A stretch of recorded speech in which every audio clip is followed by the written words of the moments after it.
Boa noite, pessoal. Entrando ao vivo. Mais um papo do Papo Reto. Vamos lá. Esperando o pessoal chegar. Oi, Robson, tudo bem?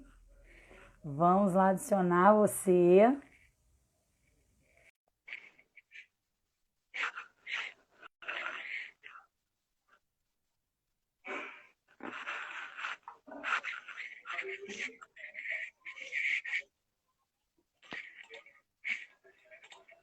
Vamos lá. Josânia também já tá aí, já solicitei a entrada dela.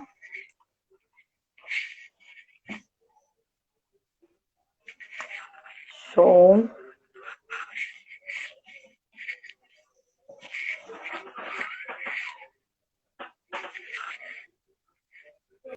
E aí, gente, tudo bem?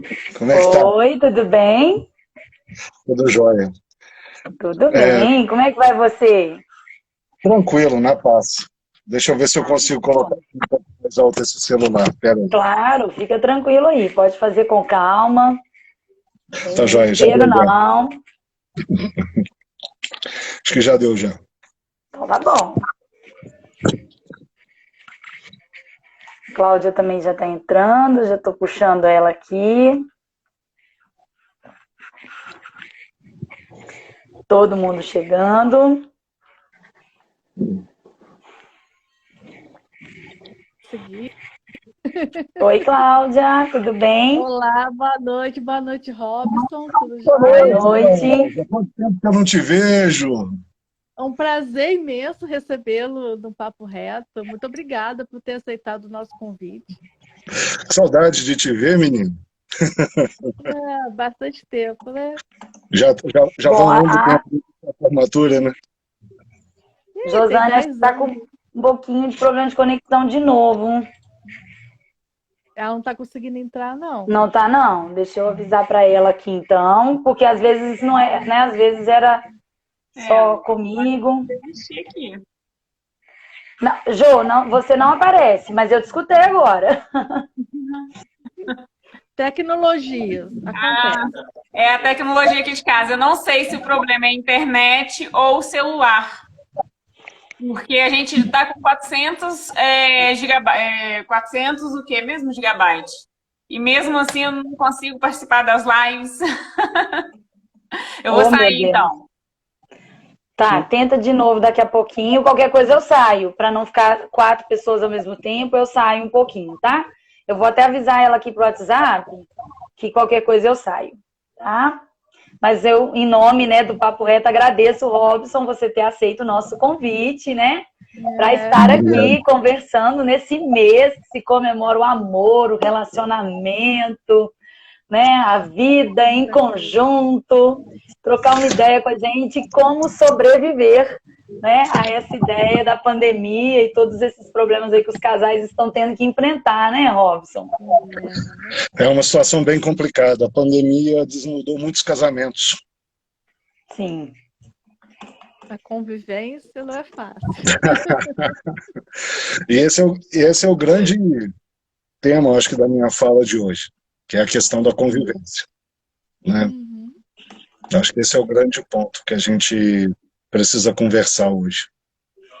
Com certeza. Exatamente. Cláudia, você quer Essa questão. começar ou você vai esperar um pouquinho a Jô tentar novamente? Eu queria só dar uma introdução, que assim, Tá. meu celular ele está com pouca bateria, então eu posso cair a qualquer momento.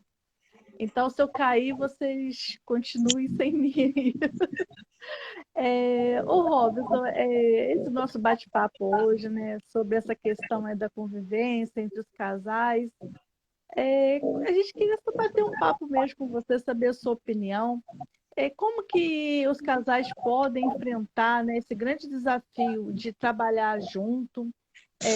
Você acha que os casais devem separar o que é do trabalho, o que é do relacionamento afetivo de um relacionamento afetivo? Ou você acha que isso não tem como separar, que deve aceitar e tentar conviver, sei lá, encontrar parâmetros, maneiras de se conviver na vida profissional e na vida afetiva, sem uma atrapalhar a outra? Antes de mais nada, né, dar uma boa noite aí para todo mundo que está ouvindo. A Josana entrou. Oi, Jordana, prazer. Dizer que é uma honra estar aqui com vocês, tá? Tanto que quando você me convidou, Cláudio, eu falei agora, na hora que você quiser, eu estou disposto a falar, né? E isso é uma história que não é muito simples da gente conversar, tá? Antes da gente entrar na parte do psiquismo, eu acho que um casal que trabalha junto, ele corre um grande risco, tá? E é um risco de ordem eminentemente prática, que significa que eles estão carregando todos os ovos na mesma bolsa. Em que sentido que eu quero dizer isso? Se o negócio vai bem, vai ótimo para os dois. Se o negócio vai mal para os dois. Se a empresa quebra, quebra para os dois. Se a empresa dá certo para os dois. Então, eu acho que esse é o primeiro grande problema de uma relação em que o casal trabalhe junto. Porque cada um os dois ocupam a mesma dimensão, né? E isso pode trazer uma questão financeira importante para o casal, né? Quando um casal trabalha numa área, eles podem até trabalharem na mesma área. Por exemplo, é muito comum médicos casarem entre si, né? Mas cada um no seu espaço. Às vezes a clínica de um dá uma diminuída nos ganhos, a do outro aumenta, e assim vai administrando a vida familiar. O segundo problema é o problema, e aí já entrando na questão afetiva, é o problema que a pandemia trouxe, que é os casais ficarem muito tempo juntos. Casais que trabalhavam separados, né, vieram para home office, e aqueles casais que se encontravam efetivamente acordados aí por 3, 4 horas por dia, né, acordados efetivamente, né, porque chega em casa, banho, comer, não sei o quê, até parar, daria aí umas 3, 4 horas de efetivo contato um com o outro. Esse casal, ele passou a conviver 24 horas por dia, 7 dias na semana. E isso traz um desgaste à relação. Quem é mãe sabe o problema que está enfrentando, né, agora com os filhos em casa, né? Tem hora que tem mãe que fala assim, eu não aguento mais, meu filho tem que voltar para a escola, porque eu não aguento mais. Né? Não é verdade? Não quer dizer que você não ama, mas faz um desgaste. Aquela criança o tempo todo te demandando, agora você imagina num casal vivendo dessa forma. E muitas vezes é um encontro de dois modos de vida muito diferentes. Os casais, eles vêm de duas famílias diferentes, com histórias diferentes, e que às vezes o trabalho funciona como uma válvula de escape, não no sentido ruim da palavra, mas no sentido da pessoa poder ser ela mesma, a pessoa poder ter as manias dela, etc. E quando os dois voltam para dentro de casa, isso é um problema. Agora imagina duas pessoas trabalhando juntas no mesmo negócio, sendo empreendedoras. Imagina, por exemplo, que um casal, a mulher queira aumentar o negócio e o marido queira fazer uma reserva de caixa maior, por exemplo. Tá? Isso pode virar uma questão na empresa. Entendeu? Isso pode virar uma questão. Isso vira questão entre sócios. Questão administrativa. Né? Entendeu? Isso vira embate entre sócios. Imagina, então, numa empresa familiar em que o marido e a mulher são quem gerem o negócio. Dificilmente esse casal, se ele não estiver muito bem estruturado nos papéis que cada um tem na empresa, eles vão deixar esse problema do lado de fora de casa. E esse problema, ele primeiro vai entrar, ele vai parar na sala, ele vai depois passar para a cozinha, daqui a pouco ele entra no quarto. E na hora que ele entra no quarto, lascou. E aí o casamento pode ir para os cucuias, né? Por isso que a grande questão é, será que eu tenho maturidade para ter um empreendimento com a minha companheira, com o meu companheiro? Entendeu? Será que a gente sabe diferenciar isso? Será que a gente consegue? E não é uma pergunta que assim, não, eu quero abrir um negócio com meu marido, eu vou saber diferenciar. Não. Que lindo! Né? Não. Seja honesto com você, entendeu? Porque lá na frente isso vai te cobrar. Entendeu? Por isso que delimitar os papéis, delimitar onde cada um vai ficar, o que cada um vai fazer. Eu sou o diretor administrativo, eu sou a diretora de compras, não sei o que, não interessa. Delimitar as funções, entendeu? E chegou em casa, o trabalho fica da porta para fora. Esse que é o difícil, né? Deixar da porta para fora. Pois é, porque quando você trabalha separado, você consegue deixar isso da porta para fora. É mais fácil. Entendeu? E esse é o problema. Porque às vezes o problema é o seu sócio. Né? Eu tenho um caso na minha clínica de um paciente que me procurou, em que o problema dele era o enlutamento porque ele precisava romper a sociedade, que ele não aguentava mais o sócio dele. Como que você rompe a sociedade com a sua esposa ou com o seu esposo? Não, e assim, quando a gente está num ambiente de trabalho, com pessoas variadas, nós focamos muito aquilo que nós pensamos. Então, assim, se você está num cargo superior, quando você vai chamar a atenção de alguém que está subordinado juridicamente a você, você às vezes tem um pouco mais de tato. E você também, como funcionário, quando você vai responder um outro funcionário ou seu superior, você pensa 10 vezes antes de expressar aquilo que realmente você está pensando. Agora, no caso dessa relação familiar, o pau deve quebrar. Tipo, seu burro, você não está vendo que isso vai dar errado? Nesse nível. Sabe? Só que essa ofensa, ela pula para dentro de casa. Entendeu? Porque você não consegue olhar o outro como um companheiro de trabalho. E isso é um problema. Entendeu? O problema é esse. É porque a visão da sua relação é só você pegar as biografias das grandes fortunas da humanidade. Né? Você pega família Matarazzo, família Gimli, família... Enfim... Todas essas grandes famílias, por que elas acabaram? Porque houve briga dentro da família. Por que diminuiu o poder? Não é que eles ficaram pobres. Mas, por exemplo, você pega a história da família Matarazzo, do Francisco Matarazzo. O cara criou um império. Entendeu? Olha o que é a Matarazzo, quando o Francisco Matarazzo era vivo, e o que é hoje. Tudo por briga entre o quê? Entre os irmãos. Né? Agora, quando você traz isso, e isso é irmão, é gente do mesmo sangue.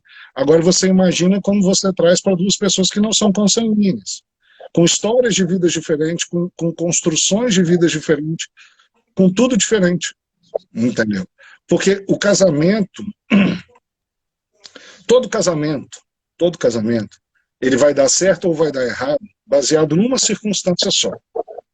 Quando os defeitos passam a ser maiores do que as virtudes. É o tempo todo. O tempo todo está fazendo esse exercício. O tempo todo estamos fazendo esse exercício. Será que o defeito é maior do que a virtude? Na hora que o defeito fica mais pesado do que a virtude, aí já era. Entendeu? Aí começa a vir a ruptura. E aí é um outro problema. Como é que a empresa está indo relativamente bem, e aí o casal resolve se separar. Como é que faz? Ou fica numa relação infeliz só para não haver dissolução patrimonial. A gente tem um exemplo famoso aqui em Juiz de Fora disso, né? A gente tem um exemplo famoso aqui em Juiz de Fora, eu não vou dizer o caso, óbvio, mas a gente tem um exemplo famoso aí de uma empresa que ia de vento em popa, o casal se separou, se tornaram duas e hoje praticamente não existem mais. Entendeu? Uma fechou e a outra está mal das pernas. Entendeu? Então, assim, eu não... É uma coisa que tem que ser muito bem pensada. Diferencia muito o casal que trabalha junto, o que decide empreender junto, para o casal que trabalha junto, porém para a mesma empresa, sendo empregados, mas só trabalha naquele mesmo ambiente. Eu estou te perguntando isso porque eu me surpreendi assim. Primeiro, assim, eu estou estarrecida com a quantidade de pesquisas que a gente faz no Google e não tem data. Aí você não consegue saber se aquela informação é de agora, se não é. Mas eu fui pesquisar, assim, quais são os problemas que mais acometem os casais que trabalham juntos. Aí eu vi assim, pesquisa para os casais que trabalham na mesma empresa são felizes. Eu falei assim, gente, em que planeta que eu estou vivendo? Porque eu achava que era o contrário, eu achava que eles se matavam. Tudo depende. Vamos supor, o sujeito, o marido da relação, é engenheiro, vai trabalhar lá na área de engenharia da empresa. E a esposa é, sei lá, uma diretora da contabilidade. Não vão trabalhar juntos. Se bobear, nem vão se ver durante o trabalho. Entendeu? Isso não é uma coisa. Né? Agora, a situação fica igual. Vamos imaginar o departamento pessoal de uma empresa. Forma-se um casal ali dentro. Ou pior, na diretoria forma-se um casal. Aí o casal briga. Precisa fazer uma decisão estratégica. Até que ponto essa decisão estratégica da empresa pode não será prejudicada por uma briga entre os dois. A pessoa A dá uma opinião X, a pessoa B, de pirraça, porque está com raiva, porque está brigando, dá uma opinião Y, os dois entram em rota de colisão. E aí? Acho que a mágoa, né, Robson? Eu acho que o término de um relacionamento ele é muito marcado pela mágoa. Quanto menos assim, a pessoa consegue processar, seja às vezes o rompimento, seja alguma coisa que aconteceu, que se falou, aí mais aquela mágoa cresce e vai amarrando as outras decisões.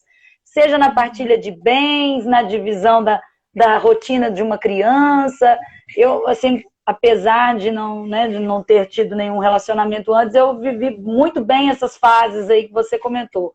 A empresa ia bem, meu relacionamento terminou, teve um rompimento, tive que fazer essa escolha, né? O escritório vai sentir, porque vai sair uma perna, né, de trabalho, e também já tive essa escolha, tipo, nós não vamos colocar todos os ovinhos na mesma cesta, porque eu não vou conviver bem com isso.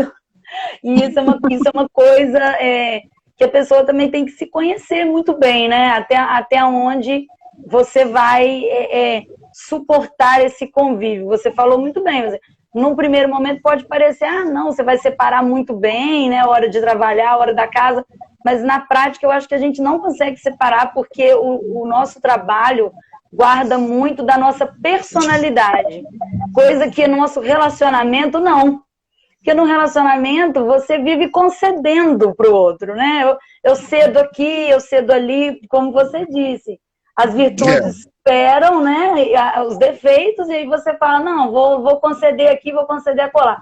No trabalho, a visão é diferente, a visão operacional é muito marcada. Não, aqui não vou ceder nada, não quero ceder absolutamente nada. O meu ponto de vista se supera aqui. Então, eu acho muito interessante assim, essa análise de como que a felicidade, né, do casal de empreender junto não é a mesma coisa de simplesmente trabalhar no mesmo setor. Até porque o que acontece, né? eu acho que existe um limite aí, né? Existe um limite. Porque o que acontece? Seria muito bom se a gente fosse um robozinho, como um computador. O computador, você abre 3 páginas na internet. Uma página com pesquisas científicas, como foi colocado aqui, uma página com vídeos de bobeira do YouTube e uma página do tribunal, por exemplo, de justiça. Nos 3, é só você clicar numa aba que você troca de assunto. Acabou. Estou aqui cansado, vou ver um vídeo aqui no YouTube. É só clicar numa aba que a sua chave muda. O problema é que nós somos um ser eu trabalho pela linha da psicanálise, então tudo que eu vou falar pela linha da psicanálise. Tá? Nós somos seres desejosos. Tá? A gente é o ser do desejo. Tá? O ser humano é o ser do desejo. E o grande problema é esse. Porque a gente está sempre desejando alguma coisa. E seja o que for. E aí, vamos supor, a pessoa tem um pensamento X, que está ligado ao desejo dela. O outro tem um pensamento Y, que está ligado ao desejo dele. Enquanto esses pensamentos eles fluem na mesma direção, tá ótimo, bacana. Agora, o problema é quando o desejo de um é incompatível com o desejo do outro. Eu lembro, no meu mestrado, eu tinha um colega que falava assim, o desejo insiste. É uma frase dele, clássica. Os motivos eram outros, mas ele falava, mas isso é uma verdade. O desejo, ele insiste. Ele fica te martelando. Por quê? Porque o desejo ele é fruto de uma insatisfação. Uhum. Se o ser humano um dia não tivesse insatisfeito com o fato de que ele, à noite, ele era vulnerável, ele não dominava o fogo. Se o ser humano não tivesse insatisfeito com como ele transportava as coisas, ele não inventava a roda. Tanto que você tem a cultura asteca, que foi capaz de construir aquelas pirâmides gigantescas e eles não conheciam a roda. Eu não sei se vocês sabem disso. Eles tinham estruturas circulares, mas eles não conheciam a roda. Por quê? Porque entendeu? Naquele momento deles não era necessário. Quer dizer que eles são mais burros? Não, olha o que os caras fizeram sem nada. Sabe? Não quer dizer que eles são mais burros ou menos burros. Né? E o desejo ele vai caminhando dessa forma. O desejo de crescimento profissional, o desejo de ter um escritório maior, o desejo de ter uma empresa mais sólida, o desejo de ter um namorado, o desejo de ter uma namorada, o desejo de construir uma família, o desejo de ter um filho. O desejo ele vai te empurrando. Ele vai te empurrando para frente. Né? E o desejo ele vem justamente dessa insatisfação. Poxa, estou me sentindo muito só. Quero arrumar alguém. Entendeu? O que te faz buscar outra pessoa é justamente isso. É a incompletude. É o que no banquete do Platão, né, acho que no capítulo 8º, ele fala, né, nós somos seres incompletos, mas nós não somos metades de 2 laranjas. Entendeu? Não é uma metade, não são 2 metades de uma laranja. Porque se nós fôssemos metade de uma laranja, qualquer outra metade servia. Entendeu? Qualquer outra metade servia. Qualquer outra. O problema é que a gente é como se fosse uma roda dentada. E que para encaixar o que eu tenho em excesso, falta no outro. E o que o outro tem em excesso, falta em mim. Por isso que esse encaixe é tão difícil. Em toda engrenagem, se ela tiver um dente faltando, na hora que ela for girar, eu vou ter problema. E o casamento é essa engrenagem funcionando harmoniosamente. Então, se ela não funciona de modo harmônico, essa engrenagem vai quebrar. Mais cedo ou mais tarde, um dente dessa engrenagem quebra, outro dente quebra, outro dente quebra, e daqui a pouco você tem duas engrenagens rodando sem fazer tração. Entendeu? Então, assim, não é que eu acho que não possa haver. Eu acho que o que tem que haver é a maturidade para saber separar. Entendeu? E essa maturidade que é muito difícil. É essa maturidade que muitas vezes faltam ao casal. Sabe? E quando eu estou falando falta ao casal, é ao casal. Porque existe o Pedro, existe a Maria e existe o casal Pedro e Maria. Que é uma outra história. Entendeu? Então o casal ele tem que saber separar. Agora, se o casal consegue separar, agora a gente só falou mal até agora, né? Vou falar bem agora, né? Tá todo mundo assim, não tem jeito, então, né? Estamos ferrados. Agora vamos falar para o outro lado. Um casal que tem essa maturidade, que tem esse nível de confiança, que tem esse nível de ajuste fino, de parar e conseguir separar o que é isso e o que é aquilo, esse casal, ele vai ter uma capacidade de empreender fenomenal. Esse é um e um trião? É difícil dizer. O problema é que as pessoas não se conhecem. Exatamente. Entendeu? É por isso que eu falo, terapia não faz mal para ninguém, não. Muito pelo contrário, ajuda a conhecer, sabe? E aqui eu não estou puxando sardinha por ser psicólogo, não. Entendeu? Não se trata disso. Mas quando você se conhece, fica mais fácil você lidar, de você saber, inclusive, o que é possível você conceder e o que é impossível você conceder.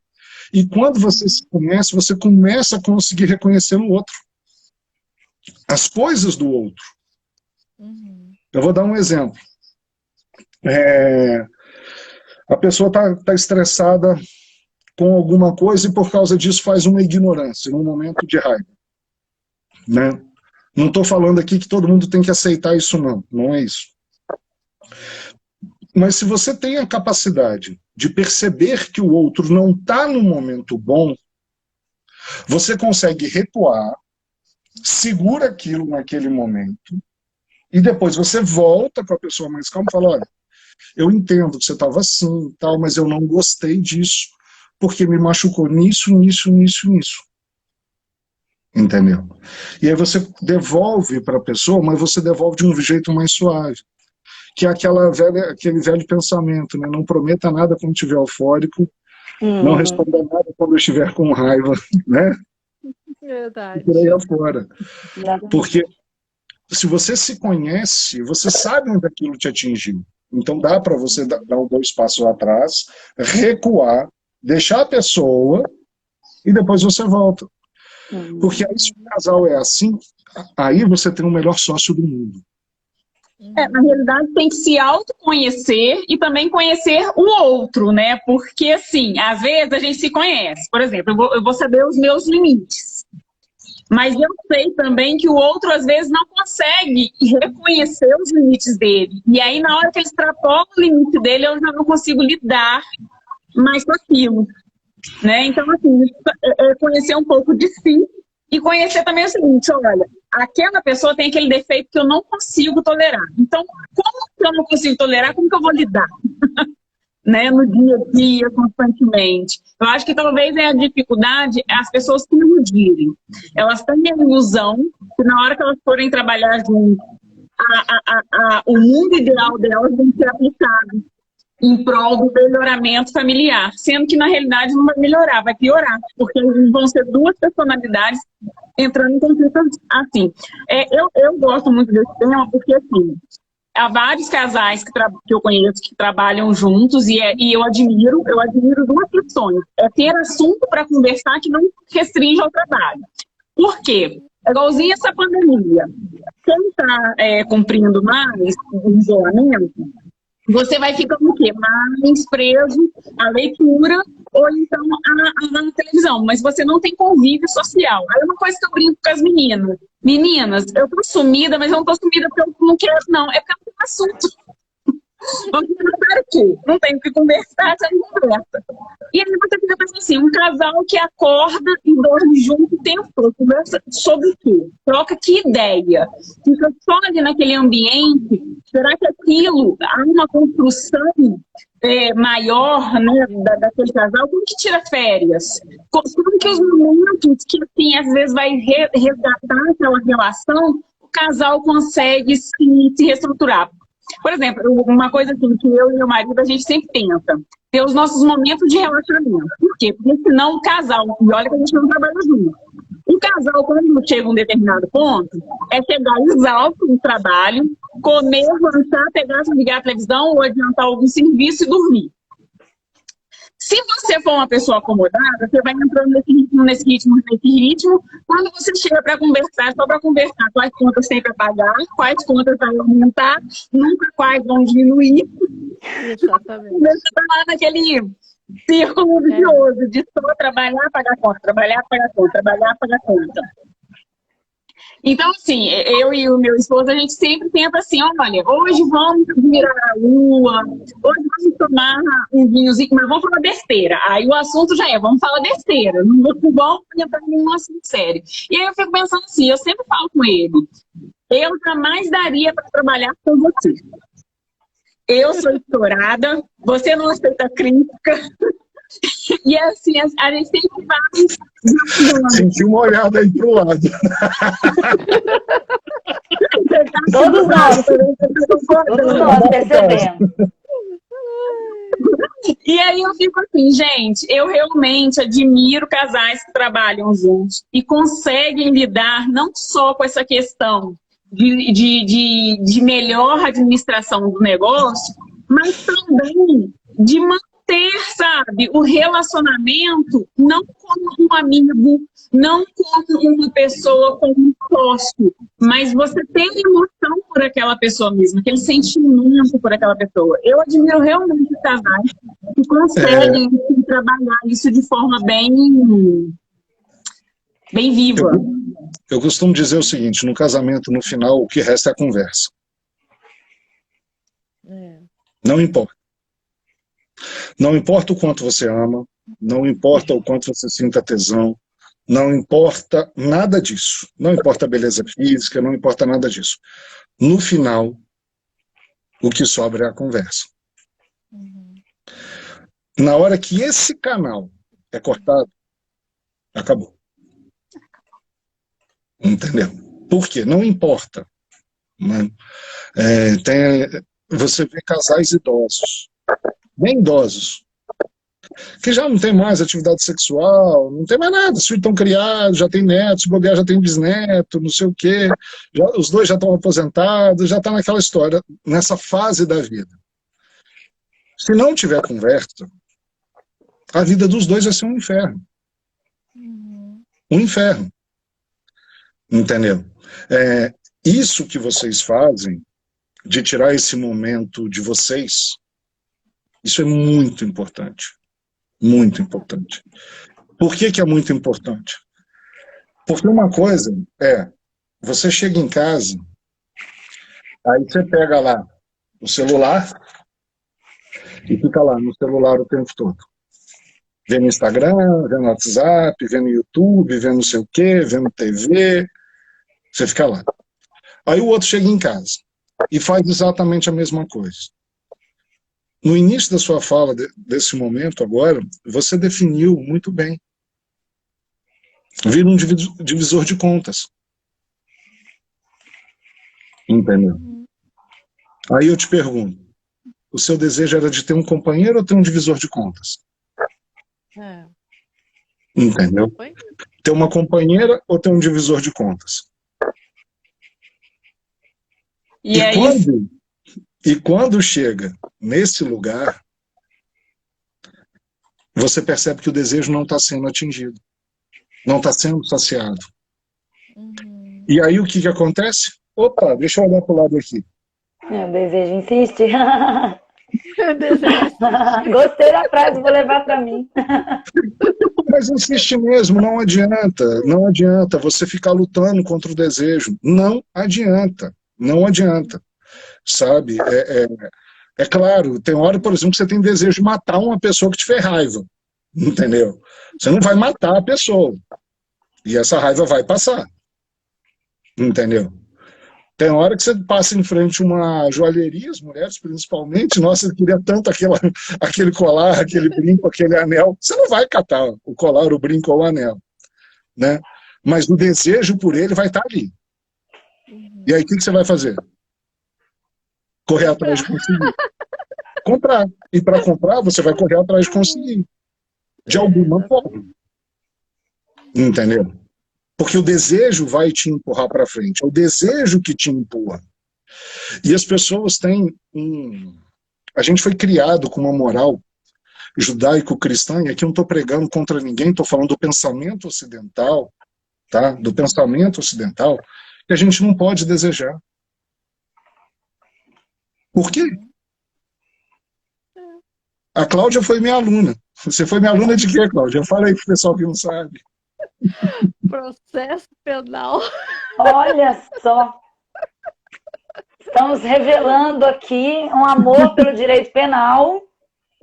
Entendeu? Eu fui criminalista minha vida toda.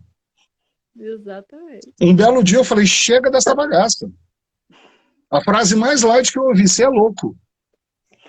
Você vai largar uma carreira. Eu falei, vou, não me faz mais feliz.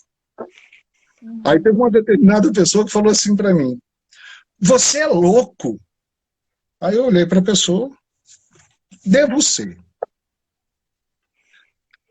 Não, você é louco. Eu falei, eu tenho vontade, eu tenho a oportunidade, eu tenho o desejo e eu tenho o tempo.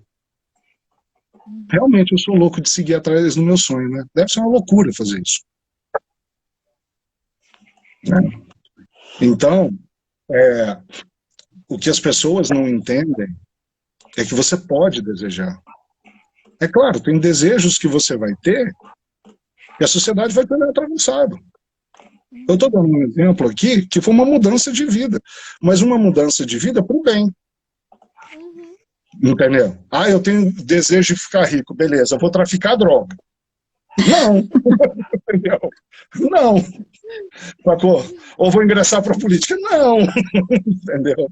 Então, assim, o que eu estou querendo dizer é que o problema é que as pessoas não fazem esse compromisso. Como você disse muito bem, eu não suportaria trabalhar com meu marido. Porque você tem um ponto, ele tem um ponto, que se juntar, não, é fogo e pólvora. Vai explodir. Com certeza vai explodir. Entendeu? Assim, então, assim, a questão é até onde você está a fim de ir com o seu desejo. E aí vamos adiante. Voltando para o tema da nossa conversa. Até onde esse casal está a fim de ir com o desejo dele? Tem que pensar isso. Lembra que eu falei? Tem eu, tem o outro e tem o casal. Esse casal aqui, ele vai ter entre aspas, um psiquismo. Que é a fusão, entre aspas, dos dois. E que vai agir. Agora, se os dois afinam certinho, combinam, cara, não tem ninguém melhor. É o sócio que você tem certeza que não vai te roubar. Entendeu? Porque se ele roubar o dinheiro, vem para ser do mesmo jeito. Entendeu? Sabe? É aquele sócio que você pode confiar de olho fechado. Entendeu? Mas, essa é a questão. A questão é, o que você quer? Eu não acho que seja inviável. Eu conheço pessoas assim, tá? Eu conheço pessoas assim. Eu tenho um amigo meu que é casado, né? Os dois trabalham no mesmo escritório de advocacia. E eu falo que eles são um casal exemplar. Exemplar. Agora, ela tem a função dela dentro do escritório, ele tem a função dele dentro do escritório, as coisas são muito bem divididas. Entendeu? Aí fora do escritório, eles têm negócios distintos, entendeu? Outros negócios distintos, em que ele vai para um lado, ela vai para o outro e vão embora. Entendeu? Aí, funciona. Deu certo, né? No caso deles, deu certo. Conheço outros casais que a empresa começou a afundar, o casamento começou a afundar junto. Porque o que unia os dois era a empresa. Até mesmo, Robson, porque eu não sei, as pessoas têm que pensar muito pelo seguinte, às vezes o casal, ele conhece na fase do ouro, né? A fase que os dois estão bem profissionalmente. E às vezes você vê muito casamento afundar na hora que essa estrutura financeira modifica. E aí eles não conseguem suportar os problemas financeiros e acaba separando. Agora imagine a fonte de renda vindo de um único lugar, onde não vai ter nenhum para segurar. Né? Os dois vão estar ali imersos naquele problema financeiro. Então, se já é difícil passar pelo problema financeiro, imagine passar o problema financeiro conjunto no mesmo núcleo familiar. Né? É meio difícil realmente não... É aquilo que eu comecei falando, o grande problema é esse. Você está carregando todos os ovos na mesma cesta. Entendeu? Isso eu acho que é um problema. Entendeu? É um problema que, se o casal não tiver maturidade, descamba. Porque na hora que o plano de saúde não tem dinheiro para pagar, na hora que não tem dinheiro para pagar a internet, ou o celular, ou a escola do filho, começa, né? Começa. E eu falo que a gente tem uma mania de ser Homer Simpson. Todo mundo conhece o Homer Simpson. O Homer Simpson, eu falo que ele é um poeta. Tem várias frases do Homer Simpson que a gente faz sem perceber. Uma das frases dele, que eu acho que é o que a gente faz muito, e todo mundo faz isso, eu faço, todo mundo faz, é o seguinte: a culpa é minha, eu ponho ela em quem eu quiser. Entendeu? Isso é uma frase que a gente faz muito, muito. Acontece uma coisa com a gente fala, a culpa é do outro. Isso é uma coisa... O brasileiro, então, ele é mestre para fazer isso. Sempre tem. Não, mas é que... Peraí, Bi. Nesse ponto aí eu vou puxar a sardinha pro meu lado, que eu não sou desse tipo. Eu sou responsável pelas minhas ações, a minha forma que eu vou... Eu geralmente não fico tentando procurar culpados quando alguma coisa dá errado. E isso eu falo demais, seja com amizade, seja com relacionamento, seja com família. Ninguém é responsável, além de você, pelos seus próprios atos. Enquanto você está procurando culpado na sua vida, você não consegue, né, deslançar. Então, nesse ponto aí, eu não faço parte. É muita coisa. Eu não faço parte. Mas isso aí é maturidade. Entendeu? Isso aí é maturidade. Isso que você está me falando é maturidade. Mas se você parar para olhar, a maior parte das pessoas, elas funcionam desse jeito. Entendeu? E o problema é esse, porque no casamento, todo mundo fala, o casamento acabou por culpa do outro. Sim. Dos dois. Pode olhar de perto que tem culpa dos dois. Entendeu? O casamento, o namoro, o relacionamento, ele acaba por culpa dos dois. Sabe? Não adianta um remar para um lado se o outro rema para o outro. O barco vai partir e os dois vão afundar. Se cada um assumir seu papel no relacionamento, as coisas andariam melhores, né? Sim, mas e é exatamente culpa no outro. E é exatamente por isso que a definição de papéis na relação empresarial, que ela é fundamental. Porque quando você define o papel X ou Y, acabou essa história. Olha, o meu trabalho é cuidar do RH da empresa. O seu é de administrar a produção. Acabou. Acabou. Mas mesmo assim, eu acho que ainda pode haver problemas. Porque, Mas, às vezes, os setores ainda se comunicam. Principalmente porque quando você decide empreender, vocês dois serão os diretores da empresa, né? E tudo que envolve vai na hora desaguar. E na hora que deságua esse ponto de consonância, muitas vezes as pessoas não vão saber lidar com isso. Por exemplo, você tem uma empresa que tem uma ordem de serviço.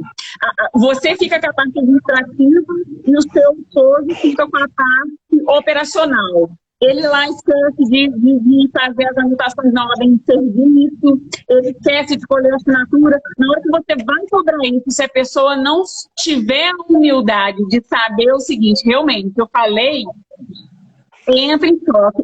Eu falo que assim, eu vejo muito isso acontecer. Sim, mas aí é que tá. É definir papel. Por exemplo, lá na hora de emitir a fatura, precisa colher a assinatura no canhotinho. Quem vai colher a assinatura no canhotinho é quem vai fazer a entrega. Aí, A está no administrativo, o B que está fazendo a entrega. Não colheu a assinatura. Não colheu a assinatura no canhoto. O papel está definido. Entendeu? Mesmo que a empresa se toque, as atividades se toquem dentro da empresa, é a definição de responsabilidade. Agora, é aquilo que foi falado aqui, tudo é como chega. Sua besta quadrada, seu idiota, seu imbecil, você não faz isso por quê, seu jumento? A reação é uma, entendeu? Vai vir coisa do outro lado, óbvio. Entendeu? Mas, na verdade, essa forma de tratamento também mina a relação, né, Robson? Porque essa intimidade, né? Exato, essa intimidade de achar, né? Se eu não tenho como a empresa entrar dentro de casa, a casa pode não entrar na empresa. Exatamente. Entendeu? E a casa não entrar na empresa é mais fácil. Uhum. Entendeu? A casa não entrar na empresa é mais fácil. Aí, outra história. Lá dentro, não precisa chegar ao ponto, né? Como alguns casais eu já vi, que eles se chamam por senhor e senhora dentro da empresa, para manter uma posição, inclusive perante os funcionários. Os funcionários sabem que eles são casados, que eles são os donos, mas eles se chamam dentro da empresa de senhor e senhora. Uhum. Entendeu? O senhor isso, a senhora aquilo. Sabe? Olha só, eu preciso fazer isso, a senhora autoriza? Olha, eu preciso fazer isso, o senhor autoriza? Sabe? É manter o respeito funcional. Uhum. Entendeu? Porque aí a coisa funciona. Tem um cara que eu gosto muito de assistir naquele History Channel, chamou O Sócio. Adoro ele também. O que você vê em 99% das empresas é o quê? Briga é uma familiar. empresa familiar que tem problema de relacionamento entre as pessoas. O produto é bom, o negócio é bom, não sei o que, não sei o que, não sei o que. O que arrebenta é como as pessoas lidam com o negócio. Sim, sim. Entendeu? É o trazer a casa para dentro do negócio. Sabe?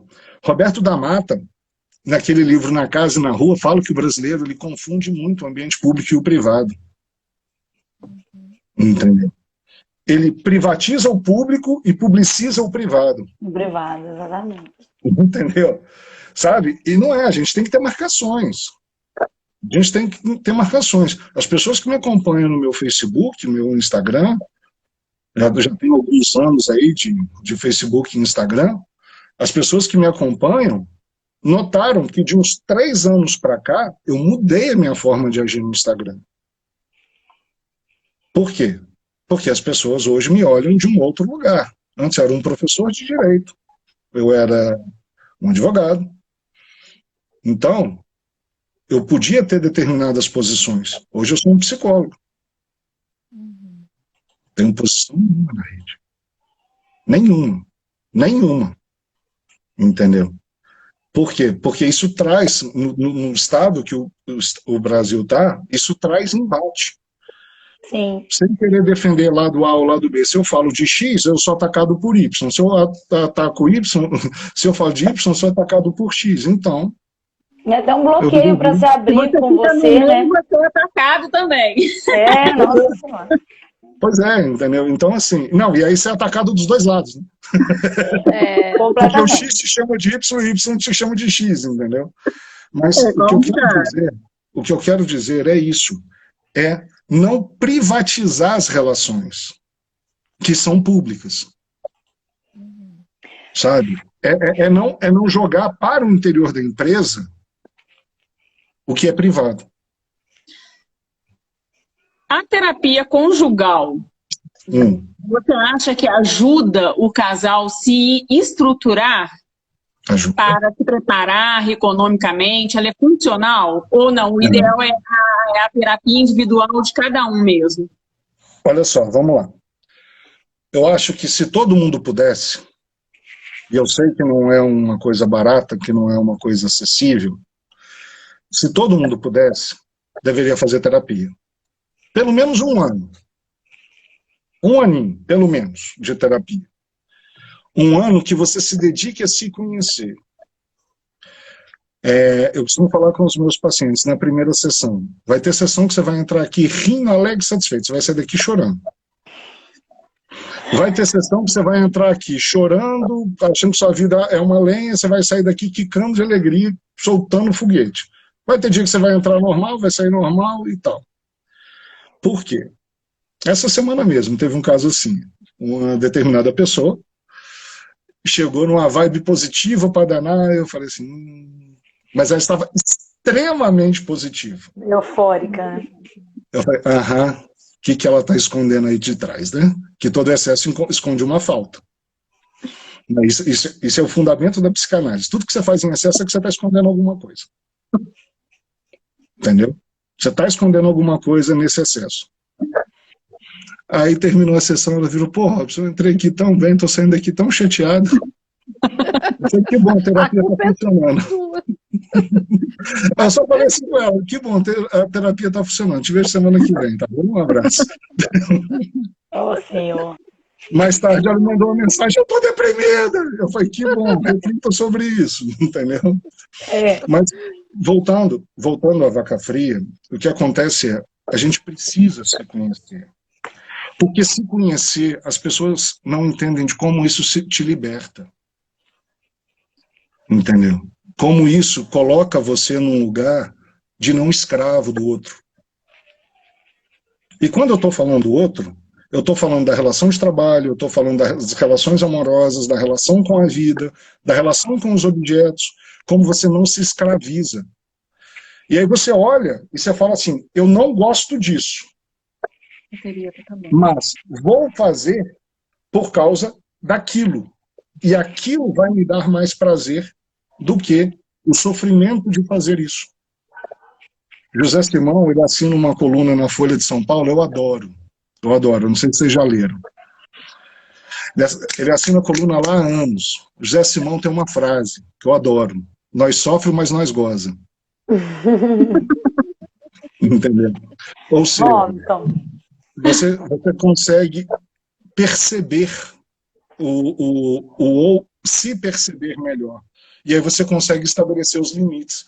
Nesse encaixe da vida conjugal, você consegue saber o que é seu e o que é do outro na hora que encaixa.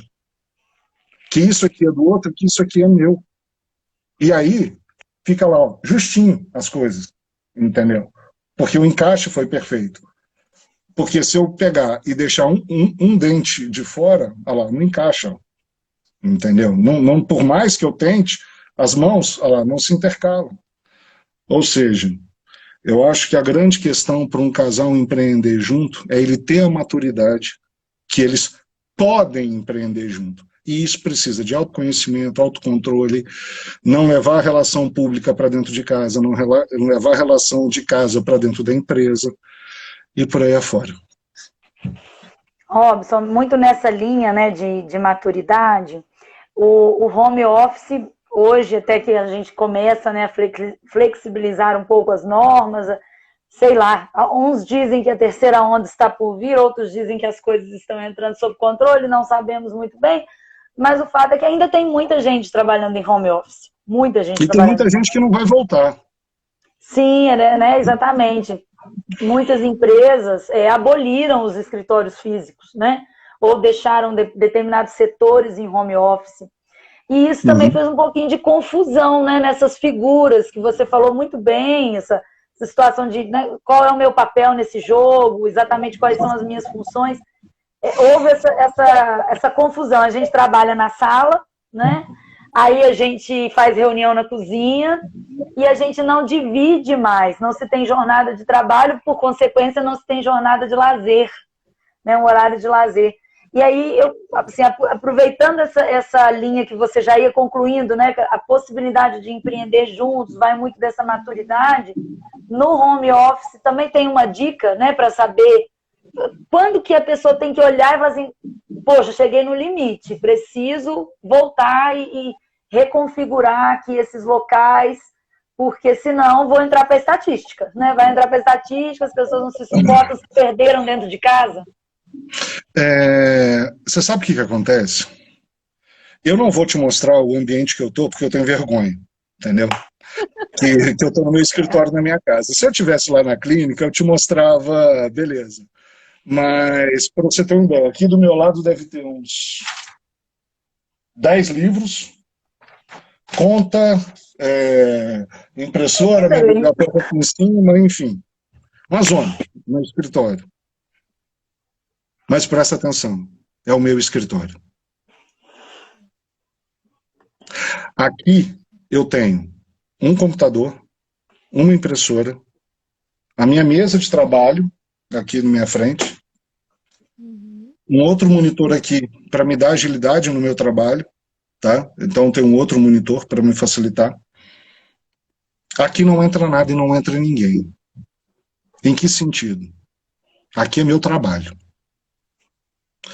O que acontece é que as pessoas, elas não fazem uma coisa que é simples. Vou exemplificar com o caso de um paciente meu, que trabalhava num determinado lugar. Ele levava 1h15 até o trabalho e 1h15 até em casa. E ele falou que ele não aguentava mais porque ele estava trabalhando dentro da empresa. Eu estou morando dentro do trabalho. Aí eu fiz a pergunta para ele. Por quê? Porque eu acordo do trabalho até a hora de deitar, tomo banho, como, vou dormir. Eu falei, o que você quer? E é porque você quer. Vamos lá, uma coisa simples. E aí foi o exemplo que eu dei com ele. Quanto tempo você leva até o seu trabalho? Ele, 1h15. Quanto tempo você leva para voltar para casa? 1h15.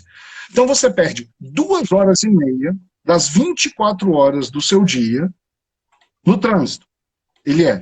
Você perde quase 10% do seu dia no trânsito. Eu daria tudo para trabalhar em home office. Ele, por quê? Eu falei, eu teria acabado de ganhar 2h30, brother, no meu dia. Aí ele, como assim? Se eu acordo, eu tenho que trabalhar. Vou dormir e trabalho até a hora de dormir. Eu falei, o que você quer? Porque se você estivesse na sua empresa, você ia trabalhar. Qual que era o seu horário de entrada? X. E qual era a hora de saída? Y. Você não ia trabalhar de X a Y? Você não ia tirar 1 hora de almoço? Ele ia. Então, por que você não trabalha assim em casa? Mas as pessoas, elas acham que elas precisam que no seu... Não precisa. Mas eu acho que no casal, quando você trabalha, eu acho assim, não sei se eu estou falando leigamente, porque eu falo o seguinte, às vezes a gente fala com base no nosso círculo social. E às vezes as pessoas cobram que a gente tem que ter uma amplitude cultural nacional, mundial, e não é. A gente às vezes só fala mesmo do nosso círculo social. O que eu percebo? A sociedade, primeiro, não estava preparada para o home office. Então, as pessoas, quando você fala que você está em casa, às vezes você está atendendo um cliente, ou é o exato, que só porque escutou o cachorro latir, você está à toa.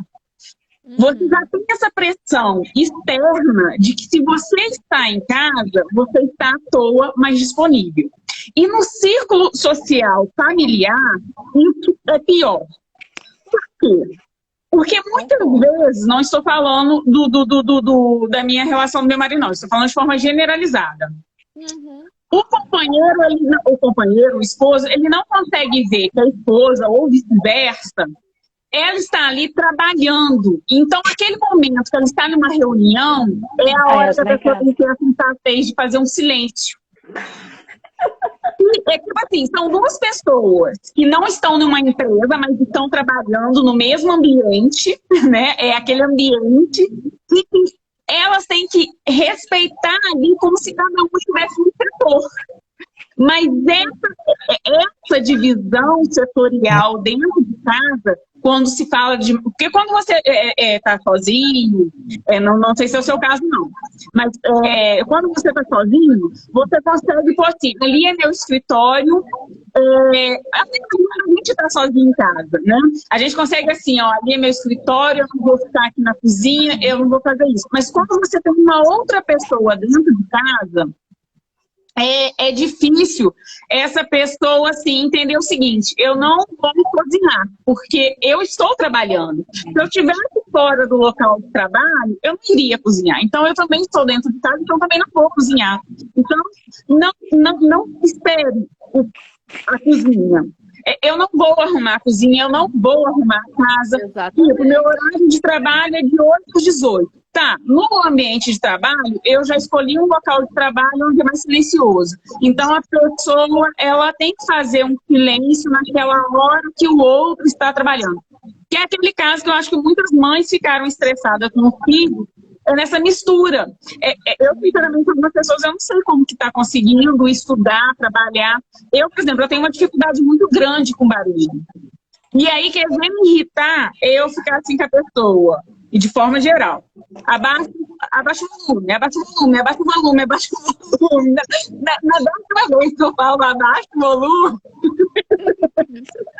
eu acho que é uma realidade de muito ambiente familiar hoje em dia.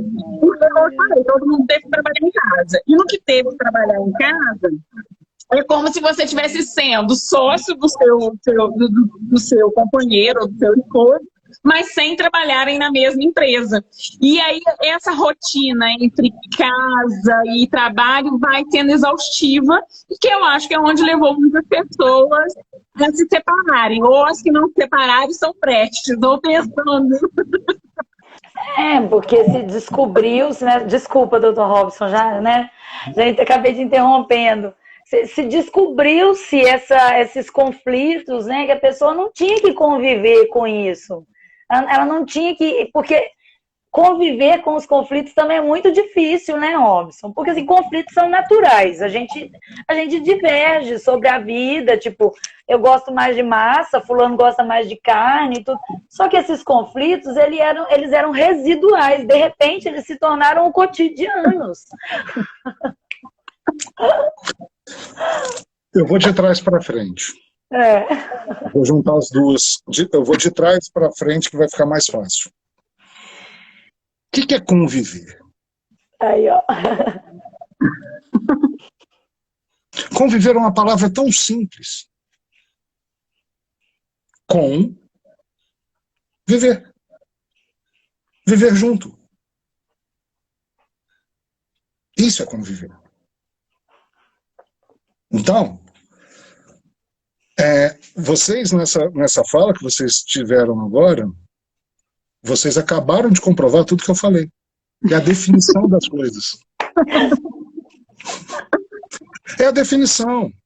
É a definição. Entendeu? É deixar claro o que é o quê. Antes de eu entrar aqui na live, eu moro eu e meu pai. Eu fui no meu pai e falei assim, pai, vou fazer uma live aí, tenta não fazer barulho, tá bom? Mas se ele começar a fazer barulho, problema, entendeu? Sabe? Você está em casa, você está numa reunião e de repente o cachorro começa a latir. Não, eu não importo. Isso me mata, nossa, isso me mata. Pois é, mas aí vamos lá. Você está em casa, você está numa reunião, o cachorro começa a latir. Vamos lá. Você está em home office. Existe um animalzinho lá que eu gosto muito de uma fala do Clóvis de Barros. Clóvis de Barros fala o seguinte: a grande desgraça do ser humano é que lhe foi entregue o livre-arbítrio.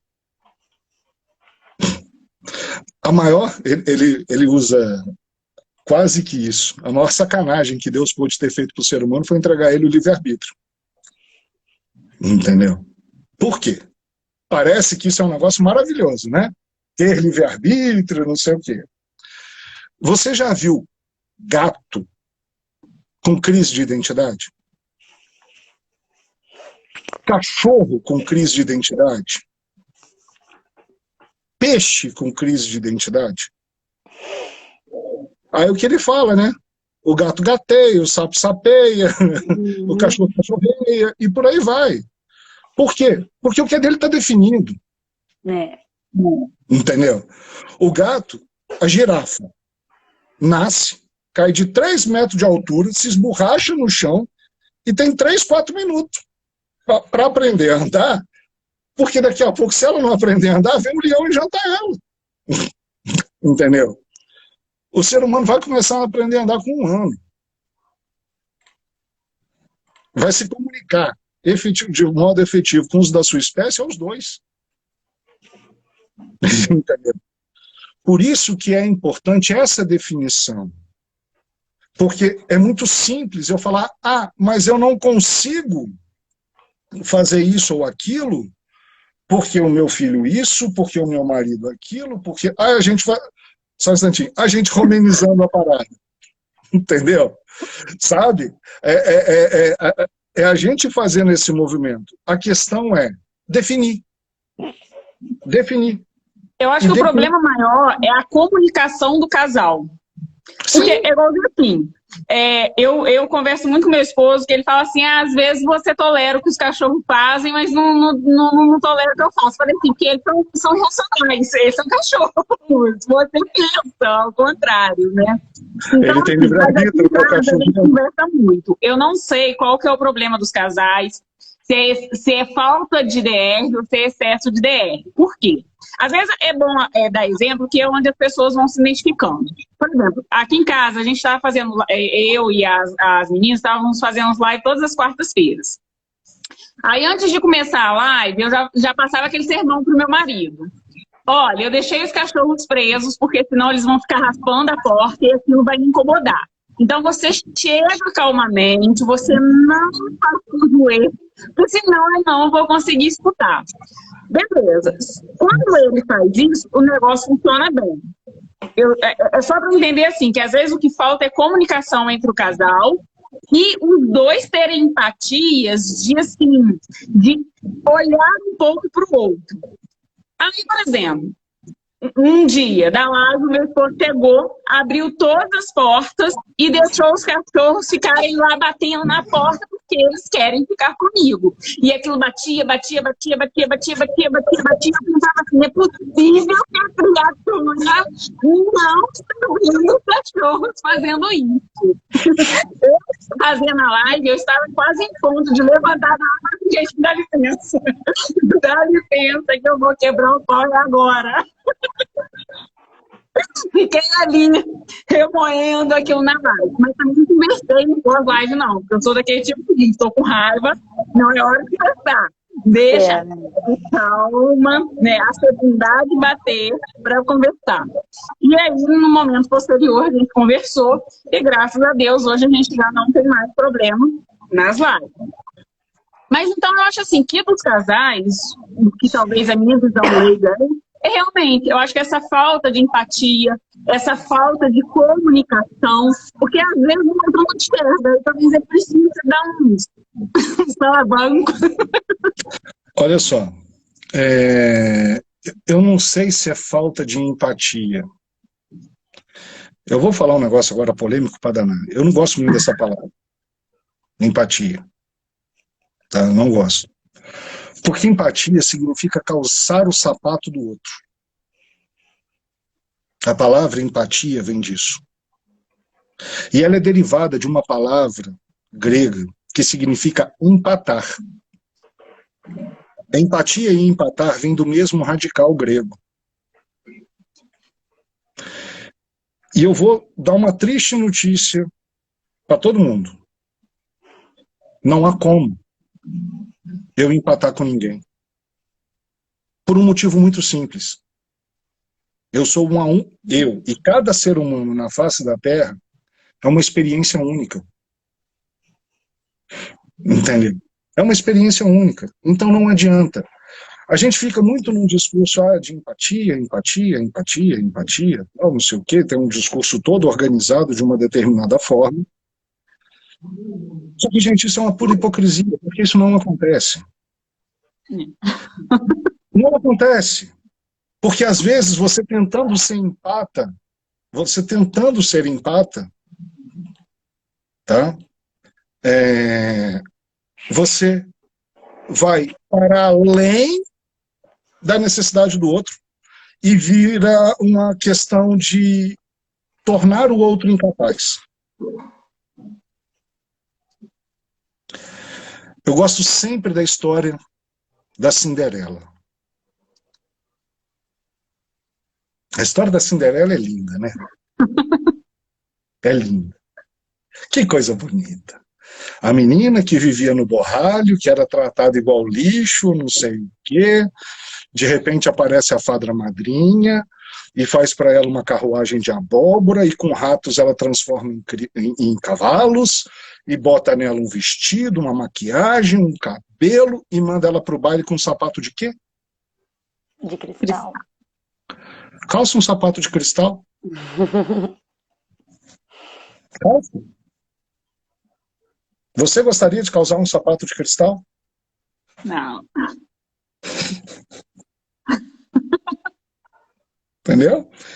E como ela é reconhecida pelo príncipe? Pelo sapato. Calçando sapatinha. Né? E que provavelmente o príncipe reconheceu ela, não foi porque o sapato calçou. Porque, com certeza, naquele reino, tinha alguém que tinha o mesmo número de pé do que ela.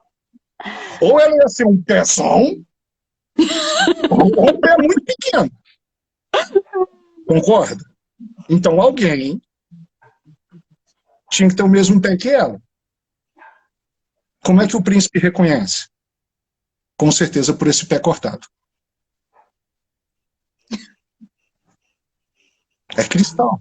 Como é que você anda com um sapato de cristal? Cristal não dobra. Vocês nunca pensaram nisso, né? Não. Pois é. E é exatamente isso. Porque não dá para calçar o sapato do outro. Não dá. Não dá. O sapato meu é meu. Por mais que eu queira ser empático, por mais que eu queira ajudar, por mais que eu compreenda o sofrimento do outro, eu não sinto a dor do outro. Por isso que às vezes tem a DR, conversa e repete, né? Exato. Exato.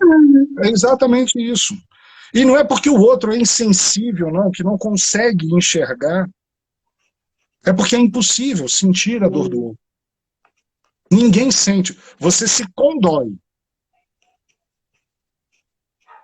A língua portuguesa ela é fantástica por causa disso. Eu dou graças a Deus que a gente fala português.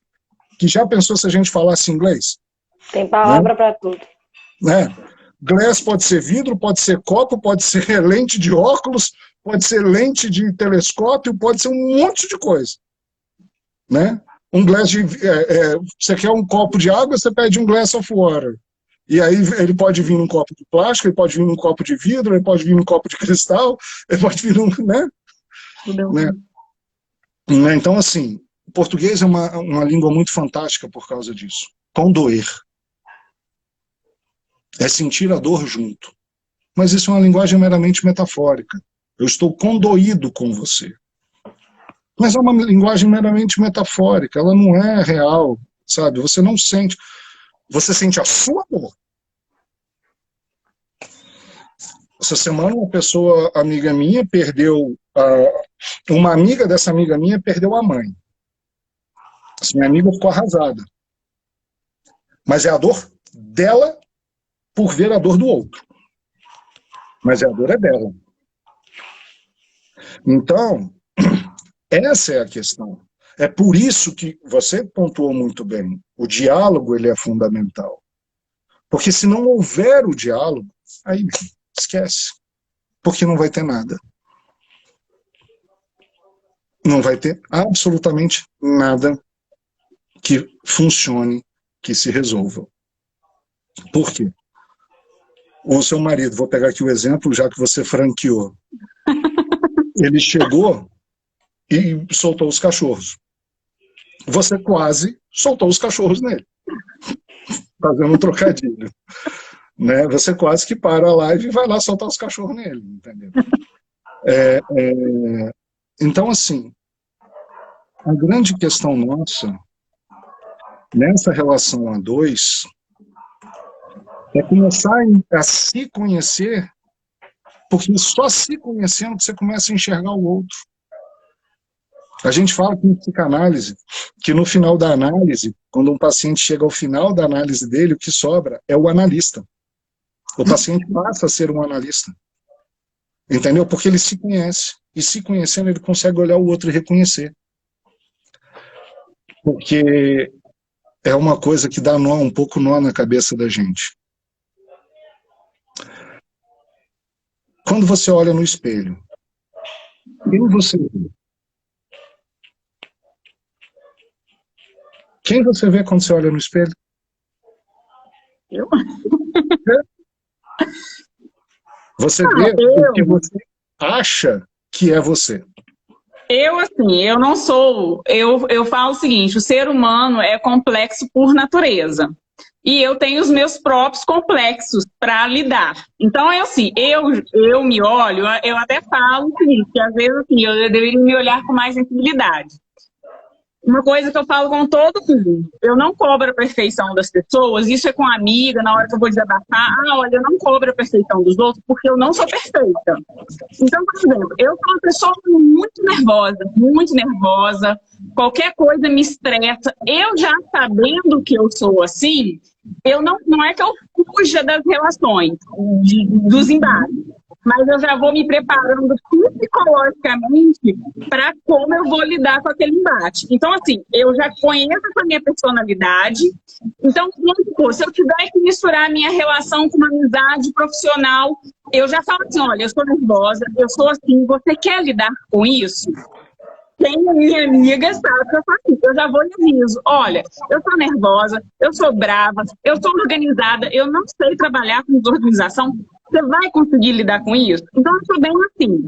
O que eu acho problemático, eu me visualizo como uma pessoa nervosa, tento melhorar, já melhorei. Nossa, hoje em dia, tem dias que eu falo assim, nossa, gente, hoje eu estou me sentindo assim, enriquecida, consegui vencer aquele meu temperamento. Mas eu percebo o seguinte, é que você pode falar para o outro, você pode prever para o outro e de forma generalizada, tá? Não só de casal, de qualquer relação. É como se você não falasse nada. As pessoas ignoram tudo aquilo que você expõe e depois aquilo cria um embate, sendo que você já tinha previsto para a pessoa aquela situação. Então, Você assim... sabe por quê? Sabe por que isso acontece? Sabe por quê? Porque ninguém é igual. Não, Entendeu? A pessoa pode literalmente acreditar que vai conseguir lidar, suprir esse seu desejo. Ela pode acreditar nisso. Ela pode acreditar que o nível de organização que ela tem seja o suficiente para você. Só que, de repente, não é. Mas é aí, as pessoas, é igual eu falei, não sou perfeita, eu tenho um gênio muito difícil. Mas é que eu acho que as pessoas, às vezes, não têm maturidade. Por quê? Porque eu sou daquele tipo que, quando eu vejo que não está funcionando, que é onde alguns amigos, familiares, falam assim, Jô, você é muito fria. Por quê? Porque eu sou daquele tipo seguinte, eu converso uma vez, eu converso 2 vezes, eu converso 3 vezes. Quando eu vou à quarta, eu já falo assim, bom, a pessoa não consegue enxergar aquela dificuldade. Então, eu não vou conseguir modificar, mas eu também não vou ficar embatendo. Vamos manter a relação desse jeito, mas vamos encerrar aquilo. E eu vejo que as pessoas têm dificuldade de lidar com isso. Igual eu falei, não é que eu sou perfeita, não. Eu falo que meu pior defeito é o meu gênio. O meu pior defeito, para mim, não convive comigo. Mas aí, de novo, as pessoas não têm maturidade ou as pessoas não dialogam, não definem papéis. Não definem os papéis. Mas para definir os papéis, precisam dos dois. Percebe por que eu comecei falando que a definição das regras do jogo, elas têm que ser estabelecidas no início do jogo? Entendeu? Porque uma vez estabelecido, acabou. Acabou. Entendeu? Vamos jogar conforme a regra do jogo. Ah, você é uma pessoa extremamente organizada, não queira ver meu escritório. Entendeu? Tanto que lá na minha clínica, assim, minha clínica é extremamente organizada. Eu sei onde tem tudo. Mas se você abrir uma gaveta minha, você infarta. Você olha por fora, tá tudo organizadinho. Tem lá uma estante, tem uma estaçãozinha de trabalho, pequenininha, tal, não sei o quê, cadeira, divã, tal, tudo no lugar, tudo posicionado, milimetricamente posicionado, tal. Mas eu tenho alguém que mantém isso organizado por mim. Entendeu? Porque se depender de mim, daqui a pouco a estátua que fica no lugar tal vai estar no outro lugar, o Buda que fica não sei aonde vai para outro lugar, não sei o quê, vai ter folha de papel fora de lugar, porque eu sou uma pessoa desorganizada. Agora, por exemplo, se você abrir o meu computador, a minha organização de arquivos no computador chega a assustar. Porque, por exemplo, a clínica, dentro da pasta eu tenho contratos, tenho a pasta laudos, tenho a pasta contabilidade, colunas que eu escrevo, não sei o quê, não sei o quê. Eu tenho várias coisas. E cada uma dessas, por exemplo, contabilidade. Aí dentro de contabilidade tem contrato social, CNES, né? E por aí afora. Tudo organizadinho em pasta, subpasta, tal, os documentos em cada lugar, etc. Entendeu? Agora, se você olhar minha biblioteca, é uma zona.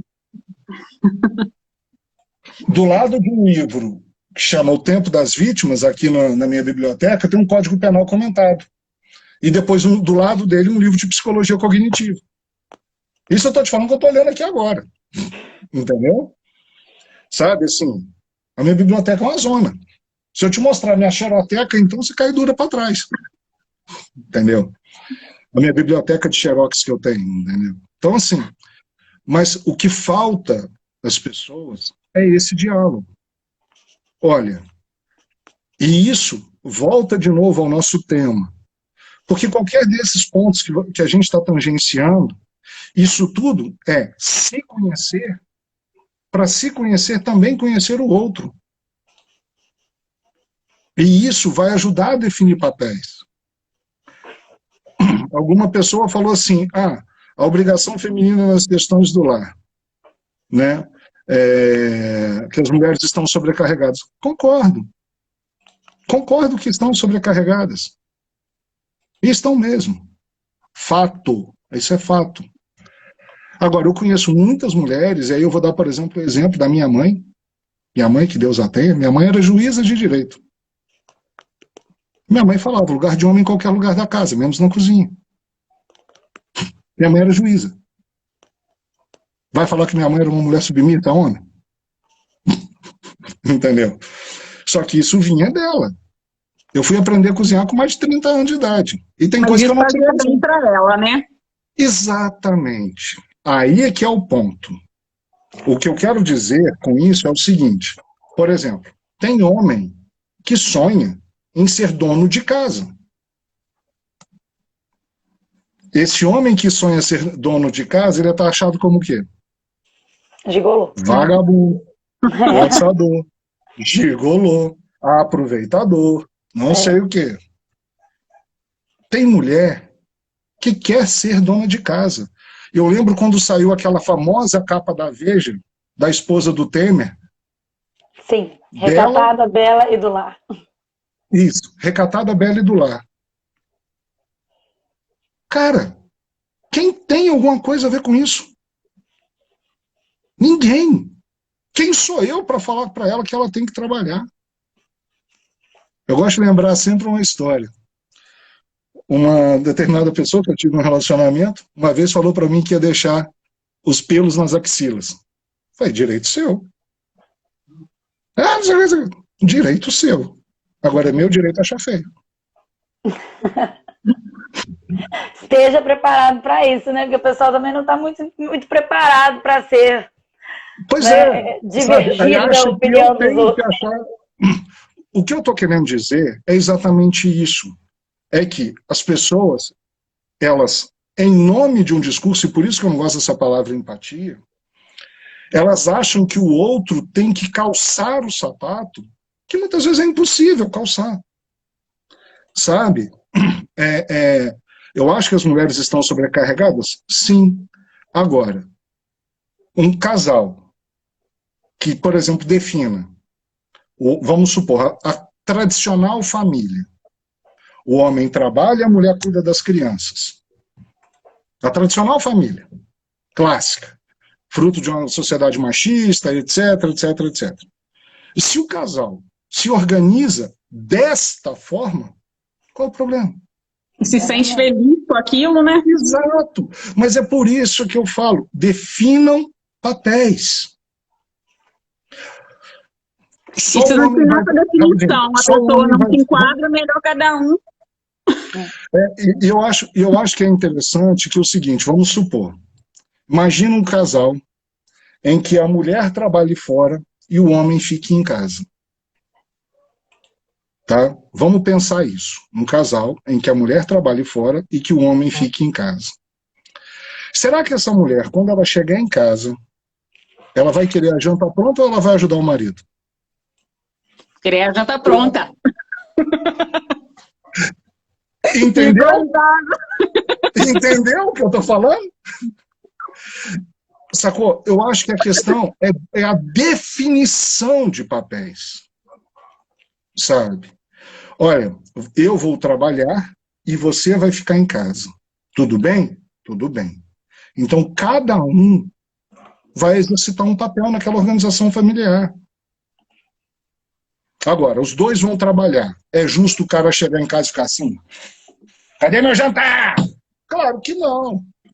Óbvio que não. Se os dois trabalham, os dois desempenham as mesmas funções, os dois vão desempenhar as mesmas funções. Entendeu? Os dois vão desempenhar as mesmas funções. Se eles optarem por isso.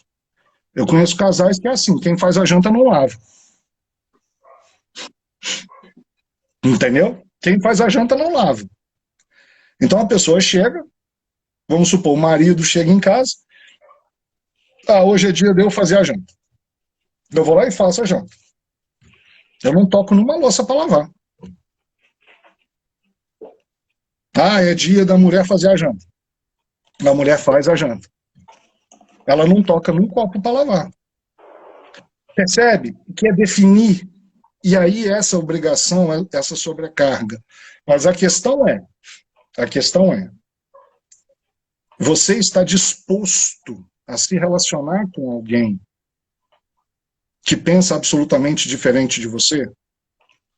Por exemplo, um marido que vira e fala para uma esposa: eu vou trabalhar, você vai trabalhar, eu vou chegar em casa, eu quero a janta pronta. Tudo bem, vamos pagar uma empregada. Exatamente. Entendeu? Não sabe? Ah, não, eu não quero pagar uma empregada e você vai ter que lavar minhas cuecas, você vai ter que passar minha roupa, você vai ter que fazer isso, você vai ter que fazer isso, e vai ter que trabalhar. Não. Pois é. Entendeu? Não é justo. Agora, a mulher quer fazer isso. Como eu te falei, a minha mãe era juíza. Vocês têm ideia da quantidade de trabalho? A minha mãe fazia as sentenças dela à mão. Uhum. Minha mãe morreu tem 27 anos. Ela fazia as sentenças dela à mão. Ela escrevia as sentenças. Vocês podem ter uma ideia do trabalho que ela tinha. Quando minha mãe estava estudando para o concurso, eu já era nascido, quando minha mãe formou em Direito, eu já era nascido. Quando ela estava estudando para o concurso, minha mãe acordava às 4 horas da manhã, estudava até às 6, tirava eu e meu irmão da cama, a gente tomava banho, tomava café e ia para o colégio. Ela estudava até às 10 da manhã, parava às 10, ia fazer almoço. Ela fazia o almoço, ela fazia questão de fazer o almoço. Aí ela fazia o almoço, quando era meio-dia a gente chegava, a gente almoçava, ela arrumava, a gente tinha funcionária arrumava a cozinha, ela descia, ia para o escritório, trabalhava até 6, 7 horas da noite, voltava para casa, chegava em casa, preparava um lanche para mim, para o meu irmão, para o meu pai, depois ela ia sentar e ia estudar e até 11, meia-noite, 4 horas da manhã ela levantava, ela ficou nesse batidão 4 anos, passou no concurso. Mesmo depois que ela passou, ela fazia exatamente as mesmas coisas. Rotina, Mas assim, Robson, então, só para a gente não delongar muito, mas assim, só para já ir a gente caminhando, eu penso igual você. Se a pessoa se sente feliz, a gente não tem que impor a nossa realidade sobre a pessoa. Se ela está feliz com aquilo, se ela está se sentindo bem. Mas eu recordo muito que na época da faculdade a gente tinha uma colega, né, lá que ela trabalhava, ela estudava, e mesmo ela trabalhando e estudando, o marido só trabalhava, e ele trabalhava plantonista. E o dia da folga, ele ficava em casa à toa. Mas ele ficava esperando, ela tinha que, tipo assim, sair da faculdade correndo para esquentar o almoço, para ir arrumar a cozinha, para ir para o trabalho. E tinha uma rotina dinâmica. E aí as nossas colegas criticavam ela, tipo, nossa, mas ele deveria fazer. E eu pensei, olha, ela é feliz, o problema é dela, eu que não vou me meter. Se ela está se sentindo bem, pra mim, isso não daria. E isso foi uma das coisas que eu falei antes de casar. Não nasci com dom para ser dona de casa, eu não nasci com esse dom. Mas, por um lado, também, eu vejo alguns, que tem 2 lados. Tem esse lado da pessoa se sentir feliz, tem mulher que gosta disso. Mas eu também vejo um lado cultural que a mulher se cobra que ela também tem que dar conta disso tudo. E se ela não dá conta disso tudo, ela é imperfeita. Mas é a questão de quem? Da pessoa, de se conhecer. Tudo, então, no realmente se conhecer. Entendeu? Isso é um problema de quem? Eu. Entendeu? As coisas, elas são simples na mente da gente. Entendeu? Porque o mundo não sei o que exige. Não exige nada. É o velho exemplo que eu dou. A cada 3 segundos morre uma pessoa no mundo. 1, 2, 3. Vocês se importaram? Agora chega a mensagem no seu celular. A pessoa que você mais ama na vida morreu. Isso vai ser um problema para você. Agora, às vezes, para o seu vizinho de porta. É um indiferente. Entendeu? O que eu estou querendo dizer é que é por isso que se conhecer é tão importante. E esse é o trabalho que a gente tenta fazer na psicologia. É levar a pessoa a se conhecer, a olhar para si mesmo e falar assim, tá, eu quero ser, aspas, Madalena. Né? Sabe, eu quero ser essa mulher submissa, que aceita tudo, que não sei o quê, que não sei o que lá. E daí? Não, mas o mundo me cobra.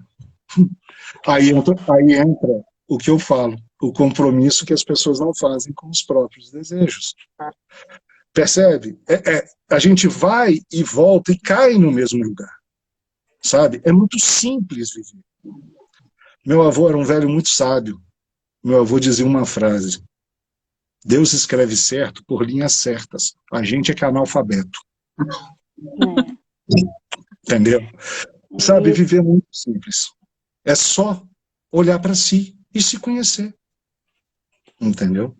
É isso. É isso.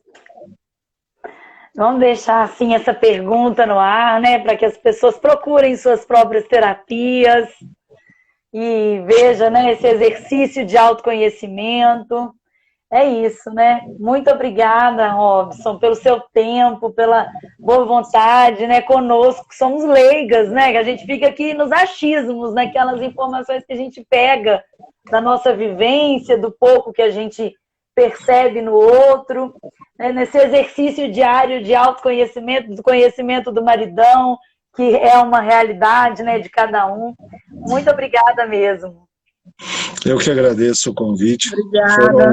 A gente está com quase 2 horas de papo. Quase 2 horas, né? Foi rapidíssimo. E foi muito rápido.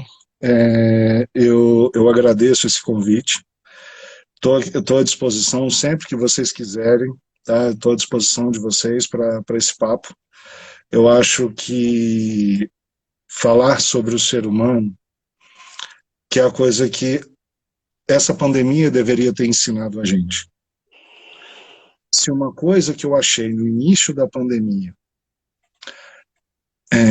que ia mudar o mundo, era que a gente ia ter um outro jeito de olhar o mundo. Que a gente ia começar a voltar para o caminho do ser, e não para o caminho que a gente está, do ter. E o que a gente discutiu hoje aqui, a gente falou de ser o tempo todo. O mote original foi negócios entre família, na família, casais e empreendedores. Mas, como sobreviver a essa relação? Como fazer essa relação dar certo? A gente não está falando de negócios. A gente está falando do ser. E é esse ser que está tão esquecido. Sabe? A gente está tão preocupado que os negócios deem certo, que a carreira bombe, em postar fotinhas de prato com comidas maravilhosas, de restaurante hiperpower resort chique na internet, naquelas férias de não sei o que lá, que a gente está esquecendo. 2019 eu estive na Disney. E aí estava lá no encerramento, naquele negócio de luzes que tem lá, o que eu vi de pessoas filmando o show, Ao invés de assistir, né? Sabe, ao invés de olhar, estava ali acontecendo, mas tinha que olhar aqui, para esse negocinho chamado tela de celular, para depois chegar em casa, olhar aquele vídeo e falar assim, nossa, que lindo, né? Mas a sensação do que estava acontecendo lá não importava.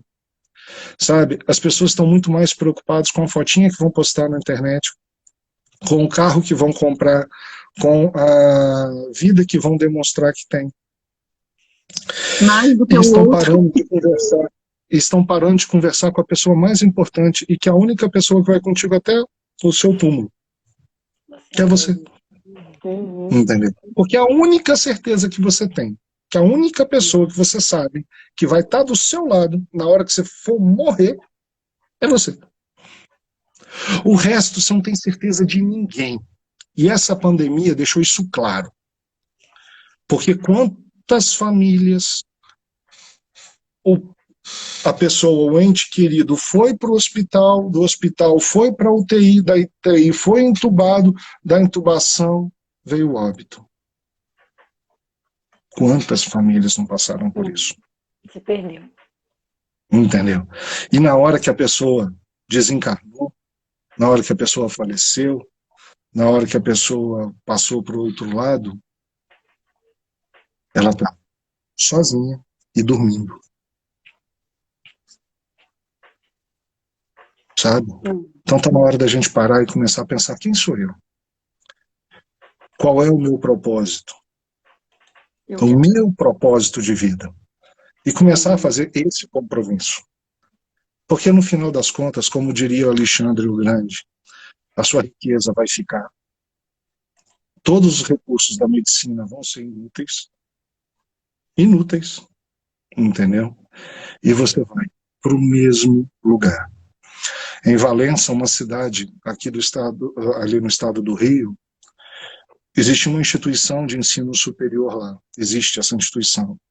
E tinham 2 diretores que viviam em pé de guerra um com o outro. Um morreu.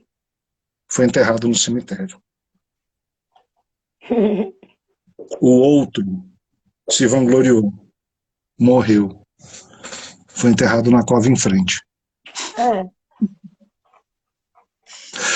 E isso é fato.